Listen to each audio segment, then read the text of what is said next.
খবর কয়েকদিন আগে যে আমরা ক্রমাগতভাবে দেখছিলাম যে কারণে অকারণে প্রফেসর ডক্টর মোহাম্মদ ইউনূসকে বিএনপির পক্ষ থেকে আমি অ্যাবসলিউটলি বলবো কারণে অকারণে তাকে আক্রমণ করা হচ্ছিল এবং সেই আক্রমণের ধার এত বেশি ছিল এবং কোনো কোনো ক্ষেত্রে আমি জানি যে বিএনপি থেকে কাউকে কাউকে শোকজ নোটিশ দেওয়া আছে, কিন্তু যেগুলো আমি আসলে বলতেও চাই না, বলতে পারবো হয়তো, তার ধর্ম নিয়ে টানাটানি সে ইয়া করার সময় কি এত চিপ বিএনপির মতো একটা দলের থেকে ডক্টর ইউনূসের মতো একটা সম্মানী মানুষের বিপক্ষে এটা করা হয়েছে, যেটা অভাবনীয়।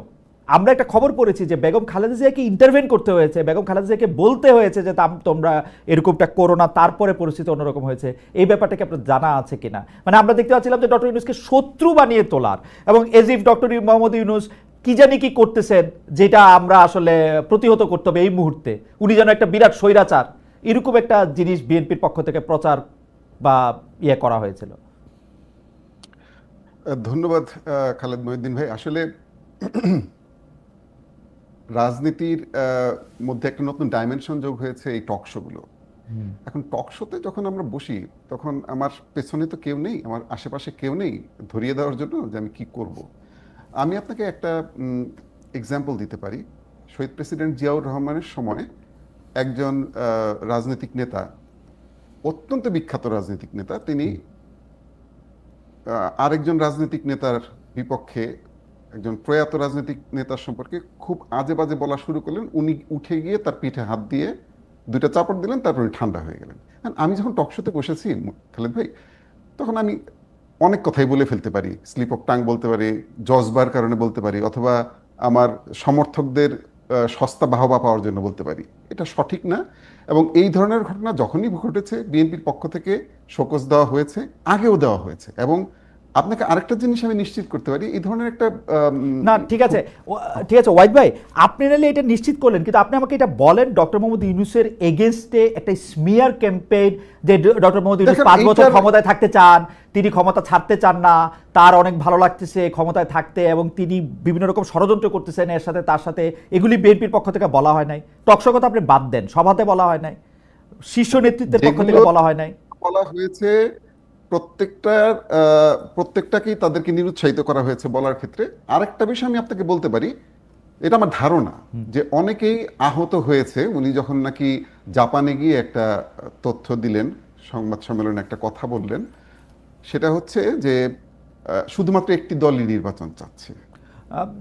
ওয়াহিদ ভাই, আপনি কি নেরেশনটা পড়ছেন? আমি কিন্তু নেরেশনটার ইংরেজিটা পড়ে আমি যদ্দূর বাংলা বুঝে আমি বুঝছি একটা দল নির্বাচন চাচ্ছে ডিসেম্বরে।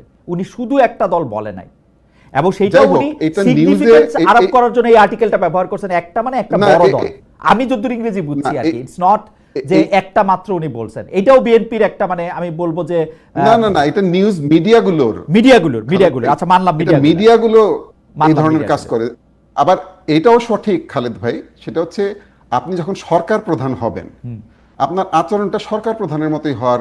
ভাই আমার তো সরকার প্রধানের অভ্যাস নাই আপনাদের মতো, আমি তো জীবনে সরকার প্রধান হই নাই, আমি তো খোলা মন নিয়ে নোবেল পাইয়া সরকার চালাই। আপনি যদি এমন কোনো কথা বলেন যেটা মিডিয়া আপনাকে মিসকোট করার সুযোগ নিতে পারে, সেই কথা আপনি কেন বলবেন? না সেটাও ঠিক আছে, কিন্তু ওয়াহিদ ভাই আপনি আমার এইটা একটু বুঝান তো, ডক্টর ইউনূস প্রথম থেকে কি চাইছে? ডক্টর ইউনূস প্রথম থেকে চাইছে যে সংস্কার হবে, যেই সংস্কার আপনারা 31 দফা যেগুলি দিছেন তার বাইরে তো কোনো একটা আকাশ থেকে নামায় এসে কোনো সংস্কার ওরা বলে নাই তো যে বিএনপির নাম আওয়ামী লীগ হয়ে যেতে হবে। আপনারা প্রতি পদে পদে সংস্কারগুলির বাধা দিছেন, প্রতি পদে পদে বলছেন যে সংস্কার মানি না। দ্বিতীয় হলো যে এটা সঠিক না, উনি বিচারের কথা বলছেন, কিন্তু আওয়ামী লীগের বিচারের কথা হইলে আপনারা জানি কেমন ম্যানম্যান করেন, ঠিক মতো বলেন না, জানি না আপনারা একটা আরোপিত ঝগড়া করতেছেন কিনা ডক্টর মোহাম্মদ ইউনূসের সঙ্গে। এটা শেষ বলি, ডক্টর মোহাম্মদ ইউনূস স্পষ্ট বলছে ডিসেম্বর থেকে জুনের মধ্যে ইলেকশন হবে। আপনারা বললেন যে উনি কোনো রোড ম্যাপ দেয় না, স্পষ্ট বলে না, বলছে তো স্পষ্ট। এই তিনটা নিয়ে যদি একটু বলতেন ওয়াহিদ ভাই। আচ্ছা, প্রথম বিষয়টা আপনি যেটা বললেন যে ডক্টর মোহাম্মদ ইউনূসের সংস্কার প্রস্তাবে আমরা বিরোধিতা করেছি, সব সংস্কার প্রস্তাবে, এটা সঠিক না। বাংলাদেশে সংস্কার প্রস্তাব সবার প্রথম দিয়েছেই বিএনপি। না, সেটা তো বিএনপির সংস্কার প্রস্তাব। আমি আপনাকে একটু বলি, বিএনপি যেহেতু বিএনপি সংস্কার প্রস্তাব দিয়েছে, সেহেতু সংস্কার শব্দটার প্রতি কমিটমেন্ট বিএনপিরই বেশি। এবং এখন ঐক্যমত কমিশনের একজন দায়িত্বপ্রাপ্ত ব্যক্তি তিনি কিন্তু প্রকাশ্যে একটা টক শোতে বলেছেন যে তার দেখা মতে ঐক্যমত কমিশনে যারা যে রাজনৈতিক দলগুলো যে সংস্কার প্রস্তাবের যে রিভিউ যেটা দিয়েছে, তাদের মতামত যেটা দিয়েছে, তার মধ্যে সবচেয়ে গোছানো মতামত ছিল হচ্ছে বিএনপির। আমিও তাই বলি তো, কিন্তু সেই সংস্কার প্রস্তাবে মানা করে কেন বিএনপি? বিএনপি চাইলেই তো 2 মাসের মধ্যে বিএনপি একবারও নিষেধ করে নাই। বিএনপি তো বলতেছে যে সংস্কার প্রস্তাব যদি খালেদ ভাই এইটা হয় যে একটা নির্দিষ্ট সরকার দিল বা আরেকটা রাজনৈতিক দল দিল, যেটা সংস্কার প্রস্তাব ওইটাই মানতে হবে, তাইলে কিন্তু এটা সংস্কার প্রস্তাব হয় না। ওকে খালেদ ভাই, এইটা সবগুলো রাজনৈতিক দল আছে, তাদের সবার সাথে আলোচনা করবেন, যেটা তার ঐক্যমত কমিশন হয়েছে কেন।